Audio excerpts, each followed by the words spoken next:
Well, here we are. It's time for segment number 2 of the Cummins Real Estate Show with myself, Curtis Pope, and the star of the show, Michele Cummins. Are you seeing stars? Well, and right now I'm going to be seeing stars because I'm going to be seeing stats because I know you've got a whole lot of them for us. I know it's your favorite segment of the month.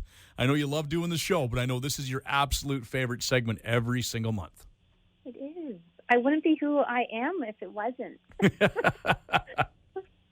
I love when the stats. I breathe. Like the day I know they're coming, or the days I know that they're coming in from the Fraser Valley Real Estate Board, I literally look at my email all the time, but I'm always like, are the stats in yet? Are the stats in yet? I get so excited. I can understand. Okay. Totally get it. So they came out on April 4th. So, and it is what I thought. It went up into a seller's market. So, yeah. So the headline, momentum continues to build in the Fraser Valley real estate market. So March 2023 saw the second consecutive month of growth in sales in the Fraser Valley. And although still below seasonal norms, the trend is an encouraging sign that the region continues to head towards increased market stability.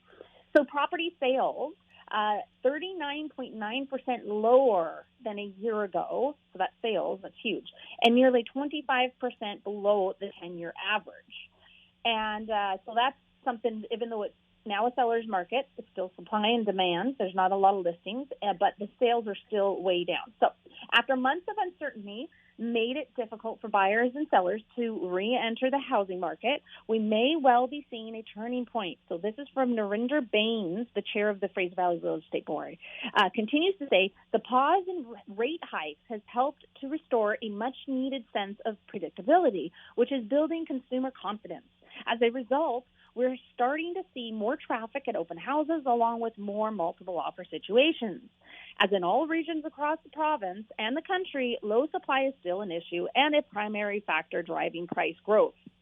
New listings were 32% higher than in February, but still 44.1% below last year, while active listings were up by 2.8% over last month and 3.5% below last year. However, both are well off the 10-year average and among the lowest March listings recorded in a decade.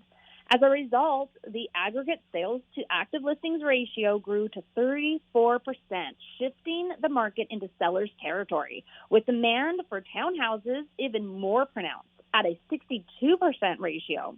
The market is considered balanced when the sales to active listings ratio is between 12 and 20%.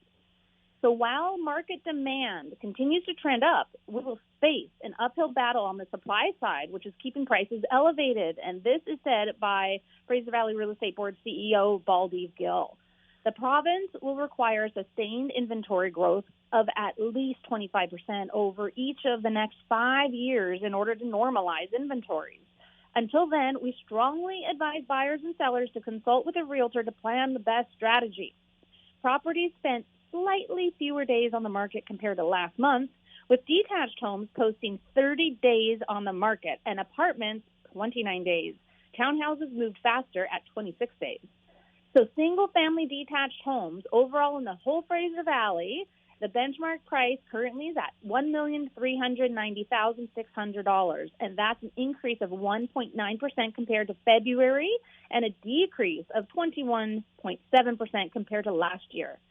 Townhouses are at $794,400 for their benchmark price, and that's an increase of 2.3% compared to February and a decrease of 14.5% compared to last year, March. Apartments are at $521,800 benchmark price, and it's an increase of 2.3% compared to February, but a decrease of 11% compared to March of last year. So with the 5 municipalities we have in our Great Fraser Valley, we'll start with Abbotsford. And the detached benchmark prices for Abbotsford is $1,093,800, and that's a decrease of 28.2% from last year, but an increase of 2.8% from the month before. Townhouses are at $608,200. That's a decrease of 14.8% from last year, but it went up 0.2% from the month before. And apartments, $414,600. That's minus 16% from last year, but up 5.2% from February. Mission benchmark prices for detached homes are at $950,100, a decrease of 29.2% from last year, but an increase of 7.5% from months before. Townhouses at $628,200, that's a decrease of 9.5% from last year, and an uptick in prices of 0.5% from the month prior. Apartments, $418,100, that's a decrease of 8.1% from last year, and an actual decrease as well from February of 4%. And White Rock, South, sunny Surrey, is benchmark prices of detached homes at $1,805,400, a decrease of 15.7% from last year, but an increase of 1.6% from the month before. And townhouses at $925,100, and that is a decrease of 13% from last year, but an uptick of 4.4% from the month before. Apartments at $591,600, that's a decrease of 9.3% from last year, but an increase of 3% from February. Langley benchmark prices for detached homes at $1,485,400, a decrease of 21.2% from last year, and an increase of 1.2% from the month before. Townhouses at $796,400, and that's a decrease of 12.1% from last year, but a decrease as well of 0.6% from February. Apartments at $565,300, that's a decrease of 12.4% from last year, but an increase of 1.3% from February. Delta, so benchmark prices for detached homes, $1,281,600, a decrease of 22.6% from last year, and an increase of 3% from the month before. Townhouses at $874,100, a decrease of 17.4% now from last year, but an increase of 4.7% from the month before. And apartments, $551,400, that's a decrease of 14.1% from last year, and an increase of 0.7% from February. And then we'll do our last municipality, which is one of our largest ones, is the combination of all of Surrey, except for that White Rock, South Surrey area. So detached benchmark prices at $1,521,500, a decrease of 19.7% from last year, an increase of 1.2% from last month. Townhouses, $833,000, a decrease of 15.3% from last year, and an increase of 3.7% from the month before. Apartments, $531,600, that's a decrease of 9.5% from last year, but it went up 1.7% from the month before. And on our YouTube video that we're going to upload next week of the show, I'm showing on the screen, Curtis, which you can't see, I know, because we're not together in the same control room. But the blue line, the blue section is a balanced market, which is what we're normally in. And you see that it's become a seller's market, quite a seller's market from February to March. So April is no different. We're definitely still a seller's market. There's been multiple offers on multiple places.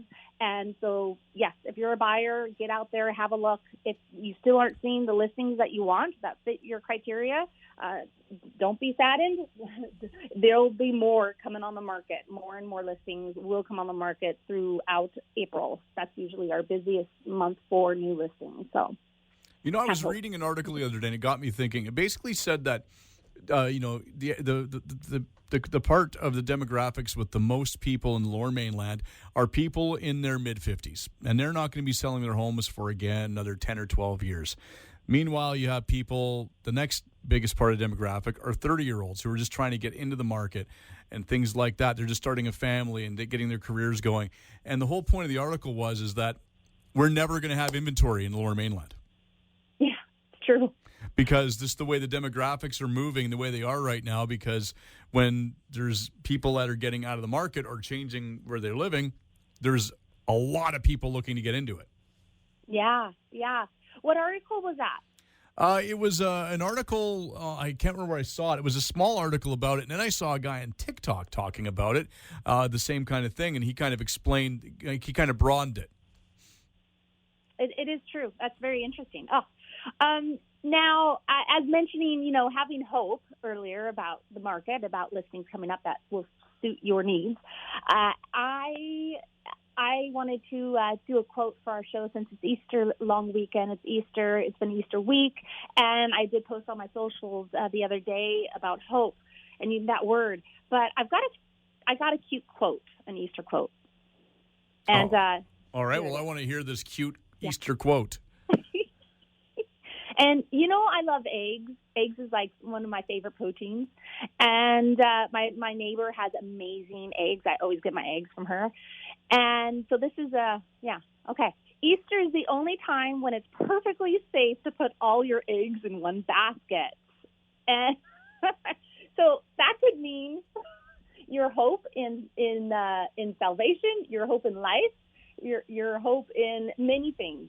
So take that, put all your eggs in the basket of, Jesus came and gave his life and sacrificed it so we didn't have to be bound by all those old traditions and all those old Testament things that kept us in bondage and sin and all that stuff. So it's an amazing thing that we have, this amazing gift that we all get to choose to have, is that everlasting salvation with him. So that you're allowed to put all your eggs in that hope, I'm telling you. And that's not my quote. It's the quote from Evan SR. Yeah. Very cool. And if you just have a whole bunch of chocolate eggs, you can put them in one basket too. Eggs of any sort. Jelly eggs, chocolate eggs. It works on so many different levels, Michele. It's a great quote. Yeah. Now, don't put all your investments in one basket, but true. All your eggs, you're okay to do. Very true. All right. Well, if people want more information about your listings right now, or perhaps want to peruse the stats, where can they go? MicheleCummins.ca. And join us again next week when we will talk real estate in order to unlock your real estate potential on a show where real estate is maximized. Thanks for listening.